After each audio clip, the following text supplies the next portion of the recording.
Okay, this is our daily study of Pirkei Avot, the Mishnah Ethics of the Fathers, for those who have yard site for tonight, the 26th of Iyar. Alan Abend, Bessie Bernstein, Rose Kaplan, Harry Cohen, Joe Kleinstein, Tilly Koch, Sima Mack, Dora Mann, Andrew Previn, Harry Rudnick, and Joan Scharf. May their memory be for a blessing. As always, a link to the text of the Mishnah will be in the first comment below. We are up to chapter 2, Mishnah 12. Rabbi Yossi Omer, Rabbi Yossi says, three things. Yehi mamon chaverach chaviva lecha keshalach, v'haskein atzmach lilmod Torah she'ena yerushalach, v'chol ma'asech hayu l'shem shemayim. So Rabbi Yossi said, let the property of your fellow be as precious to you as your own. Make yourself fit to study for the study of the Torah, for it is not yours by inheritance, and let all your deeds be for the sake of heaven. So the commentary of the Kahati quotes, like many of the threes, the things that come in three in Pirkei Avot, these three lessons can be said to correspond to the three relationships that a person has. There's ben adam la'atzmo, a relationship with yourself, ben adam lechavero, relationship with fellow man, and ben adam la'makom, your relationship with God. So how does that work? And they're not always in the same order.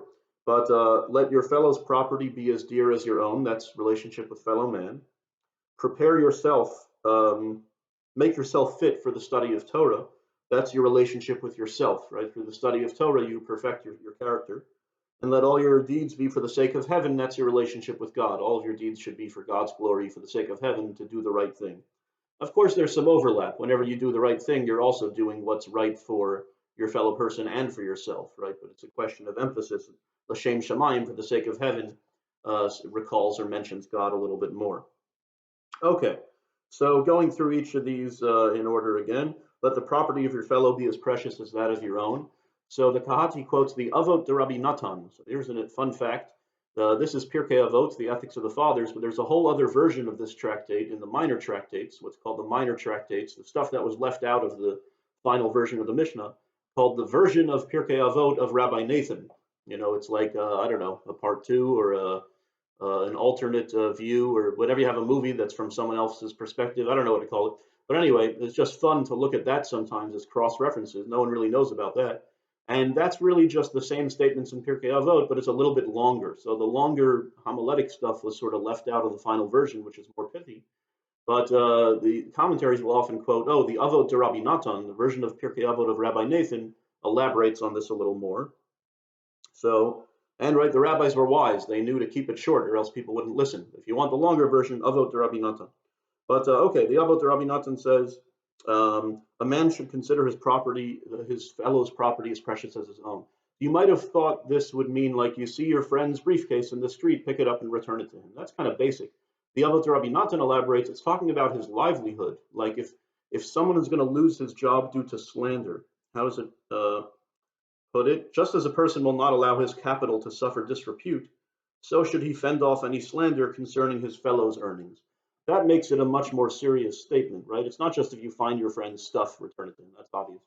But, you know, how would you feel if your friend's livelihood is suffering some sort of slander that's affecting his business, his whole persona, his ability to earn a living?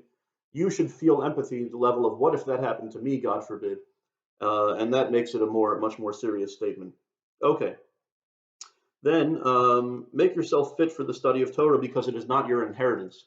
That means we don't believe in dynastic succession in Judaism. You can't say my father is a rabbi, my grandfather is a great rabbi, so I'm sure I'll become a great scholar too. No, you have to make yourself fit. It's not your inheritance. It doesn't come. You're not born with it. It's a meritocracy when it comes to Torah scholarship and being fit to be an embodiment of Torah.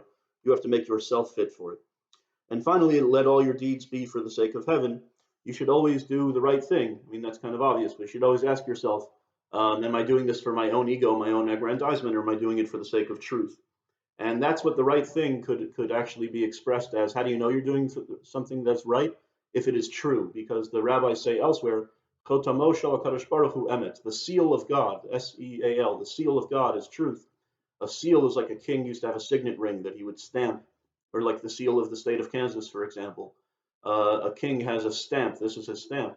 So God's stamp is truth. When you do something that's just true, you can rest easy because it's for the sake of heaven. I'm doing what's right, and I can sleep well.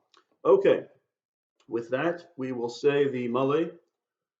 El Malay Rachamim Shochein Bamiromim Hamitzei Menucha Nechona Al Kanfei Hashechina Bimalos Kedoshim B'Tahorim Kizor Harakia Masirim Es Nishmos Kol Askaros Shel Halayla Shel Chuli Olamam Ba'avur Shemispalim Bad Haskaras Nishmasam Began Eden Tehe Menuchasam Lachein Bal Harachamim Yastireim B'Seser Kenafav Liolamim Yitzror B'Torachayim Es Nishmasam Adonai hu nachlasam, yanuchu b'shalom mishkavosam, and Omar, Amen.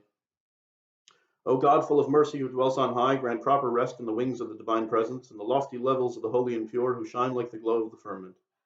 For the souls of Alan Abend, Bessie Bernstein, Rose Kaplan, Harry Cohen, Joe Kleinstein, Tilly Koch, Sima Mack, Dora Mann, Andrew Previn, Harry Rudnick, and Joan Scharf, in whose memory we study and pray. May their resting place be in the Garden of Eden. Therefore, may the Master of Mercy shelter them in the shelter of his wings for eternity. May he bond their soul in the bond of life. Hashem is their heritage. May they rest in peace. And let us say Amen.